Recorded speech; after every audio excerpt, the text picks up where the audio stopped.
நிறைய சோஷியல் மீடியாக்கள்ல தாவேக்காக்கு எதிரான negative comments தான் வந்துட்டு இருக்கு. கண்டிப்பாக. இதுக்கப்புறம் எப்படி அதை டீல் பண்ண போறீங்க? அப்ரோச் எப்படி இருக்கு உங்களோடது? இல்லை இதுதான் பார்த்தீங்க சொன்னீங்கன்னா அவங்க வந்து தவறான தகவல்கள் வந்து பரப்பும்போது அந்த தவறான தகவல்களுக்கு சரியான முறையில் பதிலடி தருவதற்கு உண்டான ஒரு தளத்தை வந்து ஏற்படுத்துறதா நம்முடைய ஆதவ அர்ஜுன் அவர்கள் வந்து சொல்லியிருக்கிறாங்க.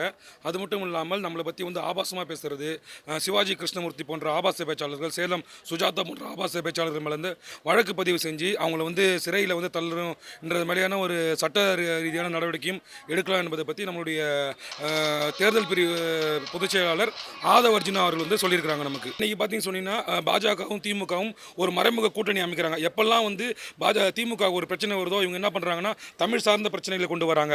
அப்படி இல்லைன்னு சொன்னீங்கன்னா வந்து மது ஊழல் நடந்துச்சு, மதுபான ஊழல். அது வந்து மற்ற இடங்களில் பார்த்தீங்கன்னு சொன்னீங்கன்னா கவிதா அவங்கள வந்து அரெஸ்ட் பண்ணாங்க, கெஜ்ரிவால் அவர்களை வந்து அரெஸ்ட் பண்ணாங்க. பட் இங்கே வந்து என்னன்னா ஆளுங்கட்சியாக மத்தியில் இருந்து கொண்டு இங்கே வந்து வெறும் போராட்டம் மட்டும் கண்துடைப்பாக நடத்துகிறாங்க. அதே போல் அண்ணாமலை அவர்கள் பார்த்தீங்கன்னா டிஎம்கே ஃபைல்ஸ்னு சொல்லிட்டு கொண்டு வந்தார். அவங்க வந்து இதெல்லாம் வந்து கொடுத்தாரு, காலக்கெடுலாம் கொடுத்தாரு. பட் ஆனால் எதுவுமே நடக்கலை.